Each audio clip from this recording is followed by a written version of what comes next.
Le micro, Pasteur Karen. Désolée. Nous sommes là pour... est-ce qu'il y a des questions, des commentaires d'abord, avant de passer à cette partie hyper intéressante?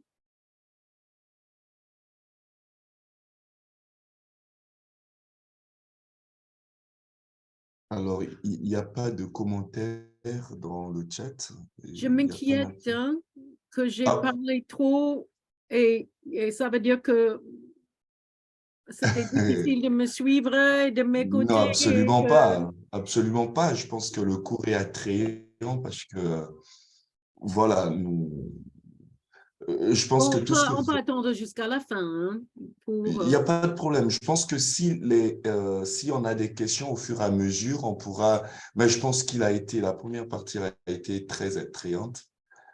Et voilà, je pense au fur et à mesure, on pourra laisser tomber dans le chat les questions D'accord. et Donc, puis vous répondrez juste écrivez après. au fur et à mesure, et puis à la fin, on peut discuter de vive voix ensemble. D'accord, OK. Pasteur Khan. On reprend. Oups.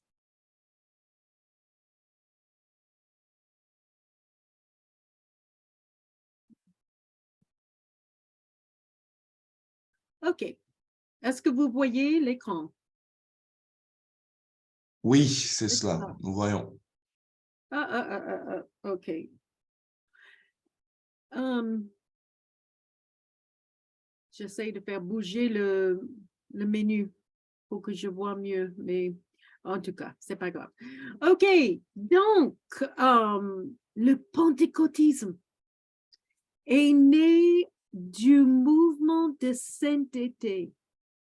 C'est Holiness Movement, ça s'appelle, aux États-Unis, qui est né à son tour du mouvement méthodiste. Est-ce que vous vous rappelez quand j'ai parlé des mouvements méthodistes et combien ils soulignaient l'importance d'une vie de sainteté, une vie qui manifeste euh, l'Esprit Saint et la transformation de nos vies. Donc, c'est ça le mouvement Holiness. Bon, c'était le mouvement méthodiste, mais le mouvement Holiness a beaucoup souligné cette partie. C'était aussi influencé par les campbellites primitivistes, même si ce n'était pas primitivisme, mais l'importance du retour au christianisme des apôtres, non de rejeter les instruments, mais de revenir quand même à leur esprit, avec, ça soulignait dès le début le ferveur spirituel, l'expérience personnelle. Mais aussi un autre élément, c'était l'anticipation du retour du Christ. Donc, on anticipe le retour du Christ et nous vivons comme si nous sommes prêts à n'importe quel moment pour que Christ revienne. Nous identifions le début de ce mouvement contemporain avec un prédicateur, pasteur, Charles Fox Parham, qui était le directeur de Bethel Bible College à Topeka, Kansas, avec ses amis qui priaient, qui s'est consacré à prier à la prière ensemble, comme les premiers disciples. Ils avaient ensemble et individuellement une expérience très forte de l'esprit. Et enfin, tout le groupe a fait l'expérience de parler en langue. C'était quelque chose de remarquable pour eux et qui leur a transformé la vie. Donc, Charles Fox Parham commence à prêcher que la marque de l'esprit, vraiment, la descente de l'esprit sur vous, c'est de parler en langue, la glossolalie. Et c'est en 1901 où ça se fait. Un disciple du mouvement de Charles Parham, qui faisait partie aussi du mouvement de sainteté, c'est un prédicateur africain-américain l'enfant des esclaves qui n'avait qu'un seul œil.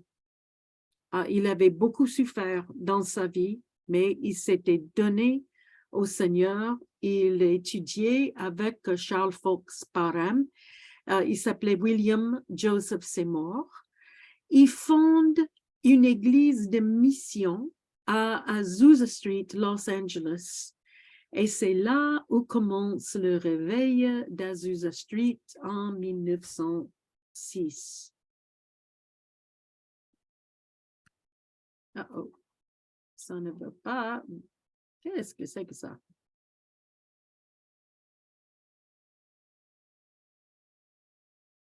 Oui, OK.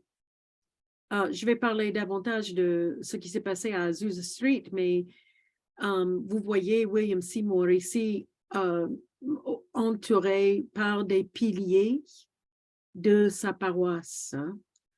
Et j'aimerais bien que vous notez cette image.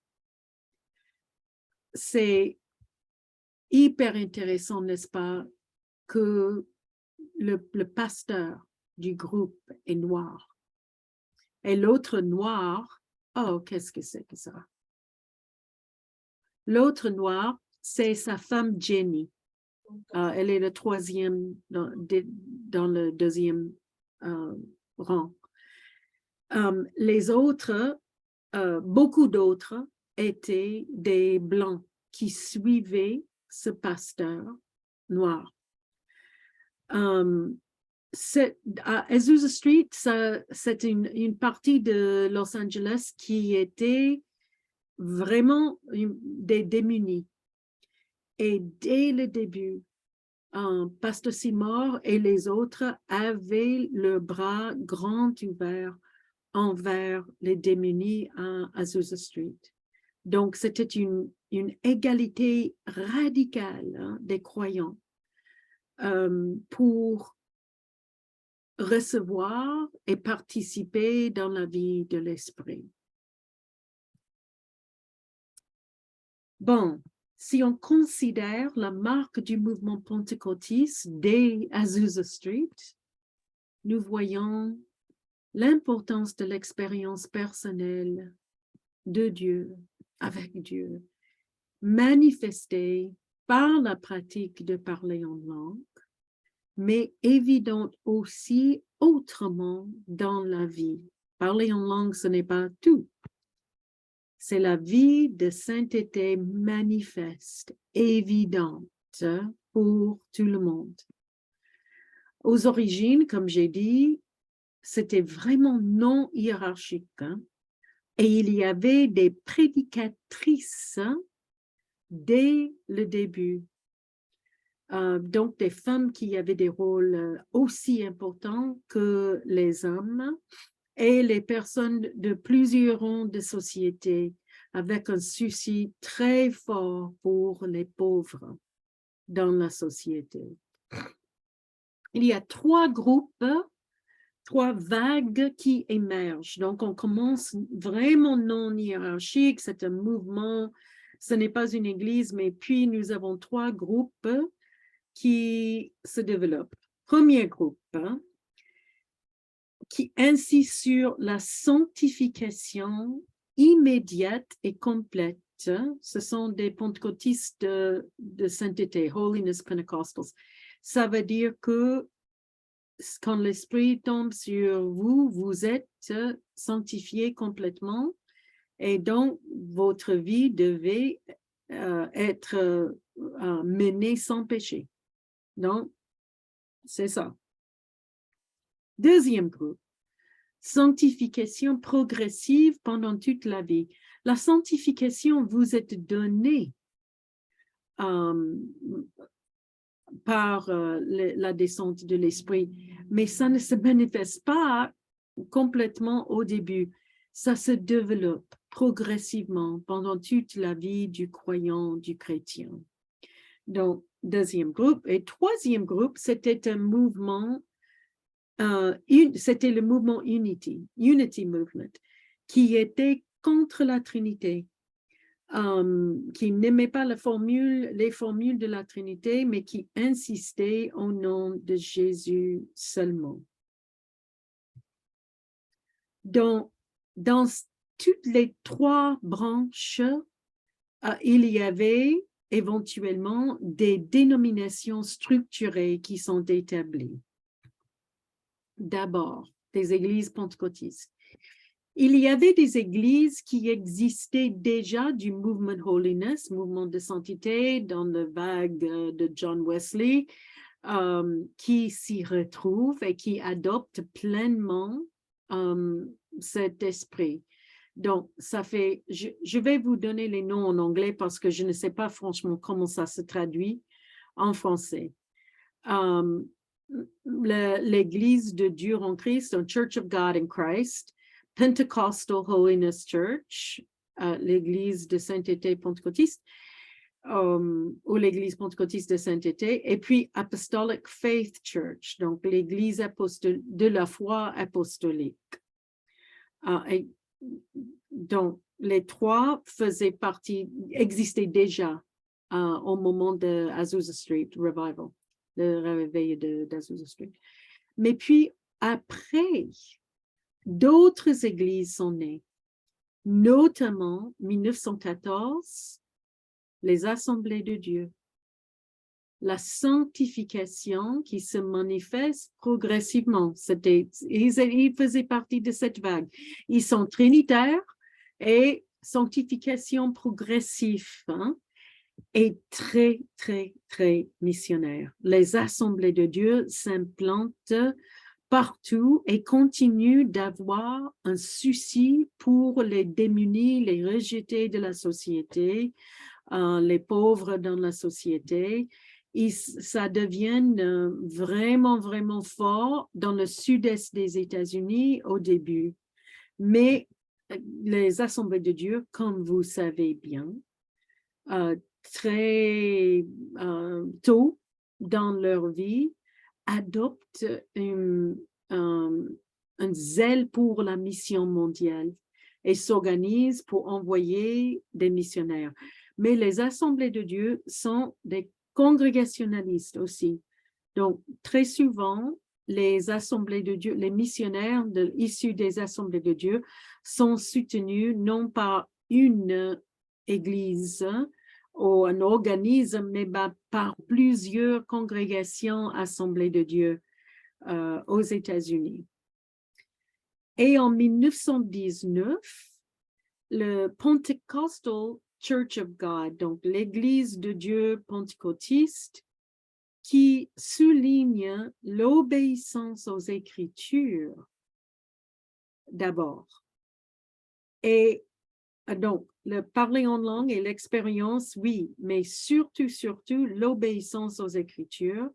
Et c'est un groupe qui se déclare pré-millénialiste et pré-tribulationniste.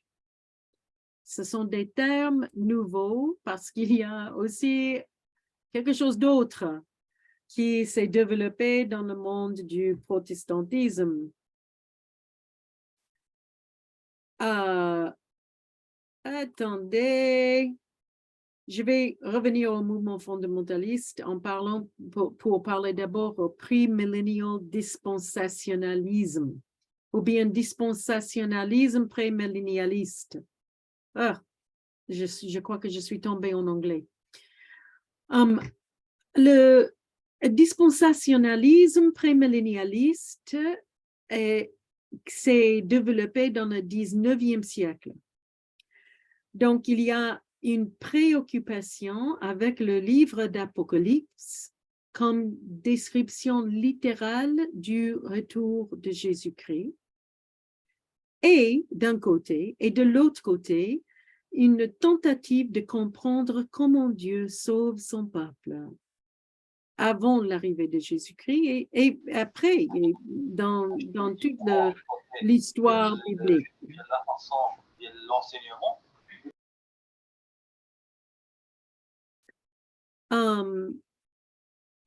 Le proponent de dispensationalisme, c'est John Darby.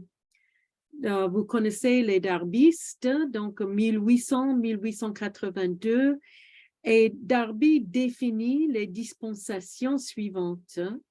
Donc, d'abord, innocence. Deuxièmement, conscience. C'est avant la chute, innocence, conscience, la chute jusqu'à Noé, gouvernement humain, Noé à Abraham, promesse, Abraham à Moïse, loi, Moïse à Jésus-Christ, l'Église du Christ à son retour, et puis le millénium, après le retour du Christ. Donc, Darby, dans sa théologie, l'humanité fait face aux épreuves pendant chacune de ces dispensations qui décident leur salut. Le retour du Christ se fera en 2 étapes, et il a prêché. Première étape, premier retour avant la grande tribulation pour la rapture. Donc, pour Darby, les chrétiens allaient être pris au paradis avant la grande tribulation.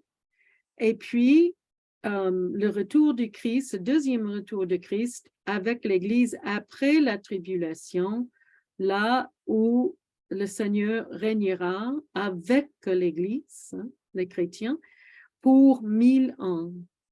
Et puis, il y avait aussi un rôle clé que Israël allait jouer, parce qu'Israël devait être converti pendant ce 1000 ans.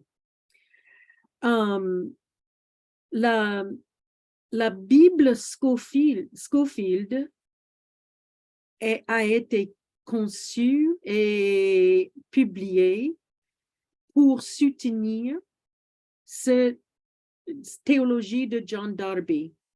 C'était édité par Cyrus Scofield, un disciple de Darby qui était dentiste. Il n'était pas théologien, mais il suit cette piste théologique et publie les notes et les idées de l'éditeur à côté du texte. Donc, on a le texte et puis les notes à côté.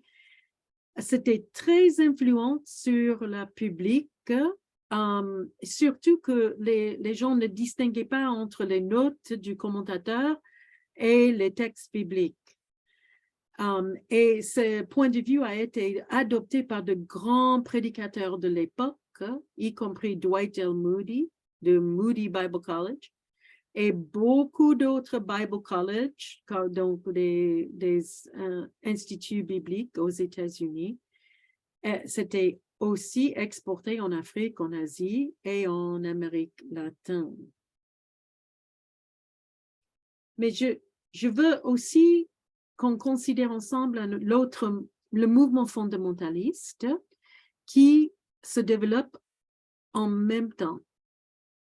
Donc, le mouvement fondamentaliste aux États-Unis est une réaction à l'immoralité dans la société américaine du fin 19e et début 20e siècle, ainsi qu'une réaction à l'étude de la méthode historique critique de l'étude des textes bibliques qui avait été développée en Allemagne à la fin du 19e siècle et pour eux semblait menacer l'autorité des Écritures.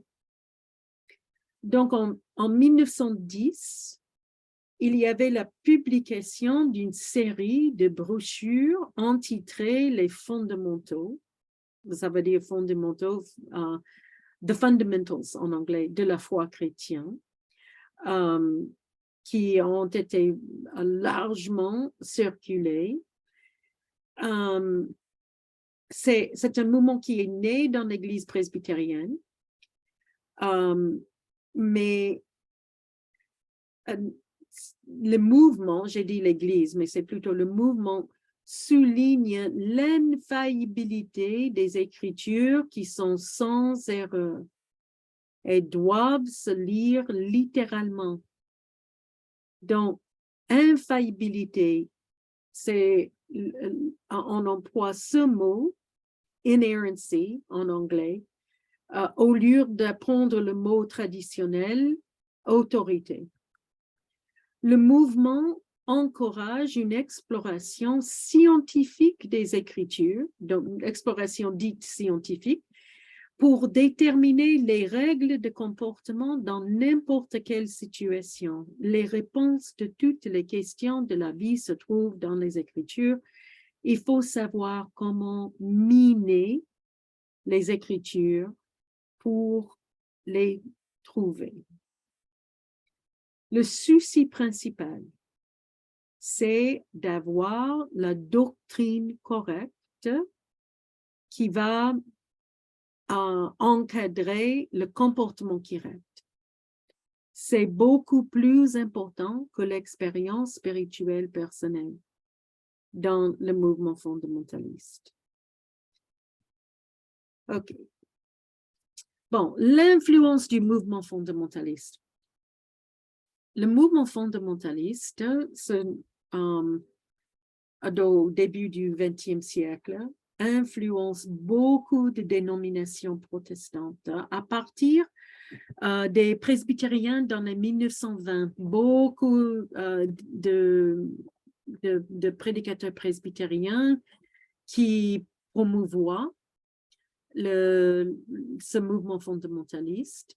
Et puis, surtout après la Deuxième Guerre mondiale, surtout parce que c'était un choc des deux côtés de l'Atlantique. Les gens cherchent l'assurance d'une vérité incontournable. On appelle ceux qui soutiennent cette priorité les évangéliques. On commence à les appeler les évangéliques. Les évangéliques qui s'opposent aux modernistes et aux libéraux. Donc, pour les évangéliques, comme j'ai dit, ce qui est le plus important, c'est doctrine correcte qui permet à un comportement correct. Et donc, qui est beaucoup plus important que l'expérience personnelle. Pourtant, pour les baptistes et les pentecôtistes, l'expérience personnelle profonde de Dieu est le plus important. Donc, ça ne veut pas dire que nous voulons une doctrine incorrecte, mais quand on voit ce qui est prêché, ce qui est encouragé, comment ça se fait, ce sont des deux axes, hein, et je ne veux pas les séparer. Je ne veux pas dire qu'il faut les séparer, mais je peux dire que ce sont des tendances qui se rencontrent dans beaucoup d'églises. Maintenant, après la Deuxième Guerre mondiale, deuxième moitié du XXe siècle, nous avons le phénomène et surtout les 3 derniers siècles, à partir des années 70, beaucoup d'églises évangéliques indépendantes, non dénominationnelles, qui ne veulent pas être attachées aux structures presbytériennes, aux baptistes ou méthodistes, mais qui se disent non dénominationnelles, mais qui s'adhèrent aux priorités évangéliques. OK.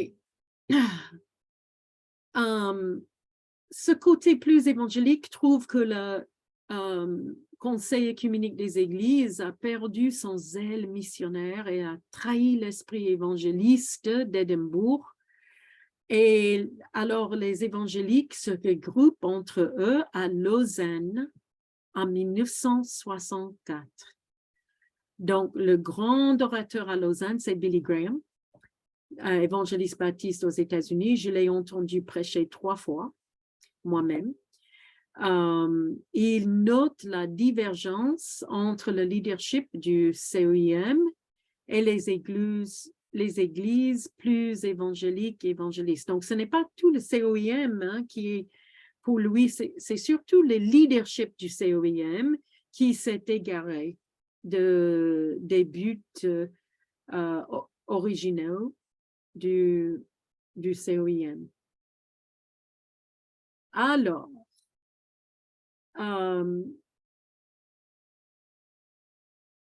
pour Billy Graham, le côté écuménique pousse le COEI, le Conseil d'écuménique des Églises, vers des changements théologiques et pratiques non souhaitables. D'abord, il penche, il y a un mouvement de l'approche individualiste à une approche communautaire. Donc, est-ce qu'on a oublié l'importance de chacun d'être converti?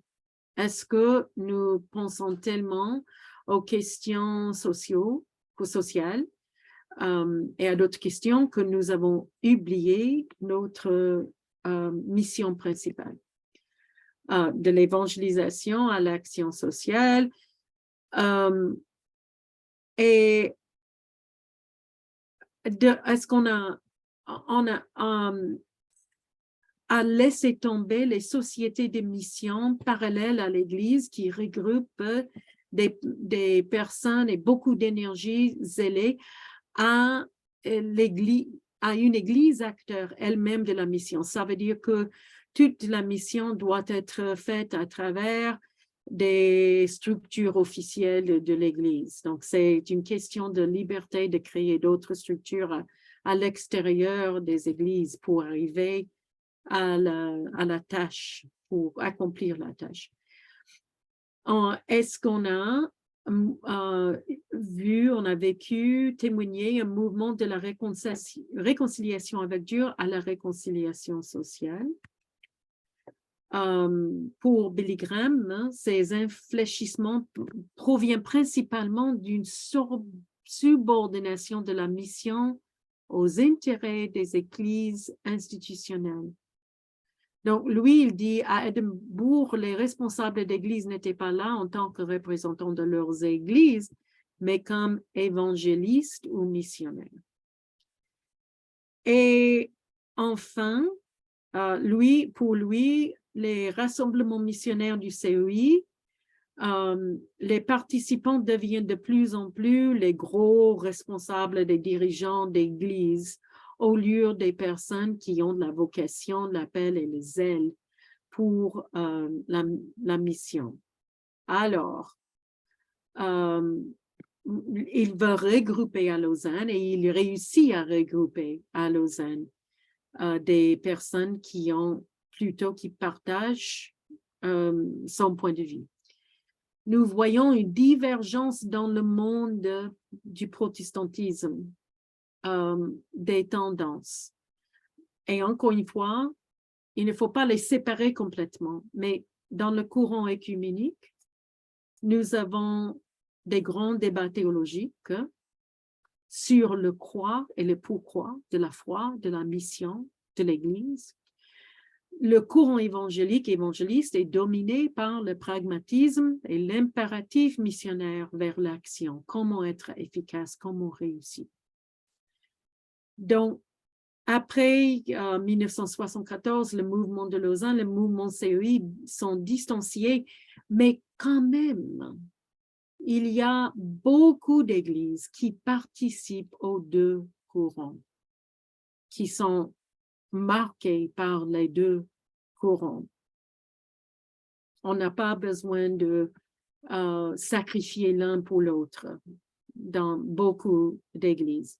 Et c'est aussi nous, dans l'Église évangélique au Maroc, nous essayons de maintenir l'équilibre des deux côtés ensemble. Bon, le côté évangélique est très, très missionnaire et vraiment classique et pragmatique. C'est l'annonce de l'Évangile au peuple qui n'ont toujours pas entendu. Donc, on commence à partir du début des années 80 de parler des ethnies non atteintes ou unreached people groups. On imagine toujours mission du centre vers les périphéries, donc les pays bien évangélisés, qui ont la responsabilité de construire les avenues de mission, l'obéissance à la grande commission. Et avant que Jésus ne revienne, il y a aussi cet élément un peu eschatologique. L'évangile doit être proclamé à tous les peuples avant que Jésus ne revienne. Donc, nous proclamons en espérant le retour du Seigneur et l'urgence du message. Alors, donc, il y a toujours des soucis par rapport au syncrétisme, la dilution du message de Solus Christus, uniquement par Christ nous sommes sauvés, les soucis de la pureté du message, le soupçon du dialogue, le soupçon de l'humanisme et du libéralisme, et l'autorité de la Bible infaillible sans erreur. Au lieu de parler, bon, j'ai dit l'autorité, mais l'autorité incontournable, pourtant, c'est un peu loin de l'approche de Wesley dont j'avais parlé. Donc, bien sûr, les Écritures, c'est l'autorité, mais la nécessité absolue à n'importe quel moment d'interpréter, que ce n'est pas possible d'avoir ce que dit la Bible sans interprétation. Et comment interpréter? Raison, tradition chrétienne et expérience personnelle. Voilà les points de vue. J'ai noté les efforts qui continuent du côté de Lausanne, des mouvements qui parlent toujours de Lausanne comme un point de départ, des ethnies non atteintes. Et j'ai pris actuellement, ce n'est plus un livre. Et excusez-moi de projeter l'image du Maroc avec la carte incorrecte, mais c'est comme ça dans le livre. C'est Marocco est considéré dans ce livre, ce n'est plus le livre, mais c'est le site. Hein. Bon, au Maroc, si vous voyez, il y a 0,1% qui sont chrétiens, pourcentage d'évangéliques. Est-ce que vous voyez à droite, je peux mettre le... Voilà. Pourcentage d'évangéliques, 0. Très intéressant, n'est-ce pas? 0. Donc, c'est très intéressant pour moi de voir combien l'Église qui est là au Maroc n'est pas considérée comme une présence par cette publication qui part dans tout le monde, Operation World, hein, que je connais depuis les années 80. Mais nous n'y apparaissons pas, ni les autres églises hein, au Maroc. OK.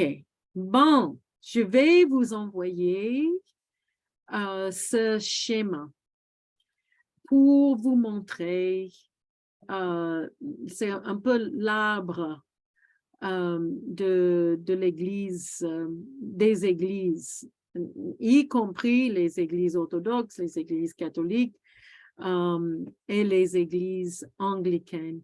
Parce que vous voyez, ça trace un peu en image ce que j'ai essayé de vous présenter narrativement. OK? Si je peux revenir, j'ai passé beaucoup de temps de parler des mouvements généraux en protestantisme à la fin parce que vraiment, l'Église dont je suis issue aux États-Unis a les deux tendances. Hein? La tendance classiquement évangéliste et aussi la tendance de l'évangile social et le souci de participer ensemble dans la mission, de penser aux acteurs de mission qui viennent de la périphérie et non seulement du centre. Des questions d'égalitarisme qui n'est pas peut-être mise en avant dans le côté de évangélisation traditionnelle, dite traditionnelle, de l'autre côté. Et je ne dis jamais que l'un est bon et l'autre est mauvais, pas du tout, parce que nous sommes les deux déjà. Mais j'espère que vous avez pu constater un peu comment on est arrivé à ce moment dans l'histoire du protestantisme avec toutes les vagues qui existent. Et je termine là.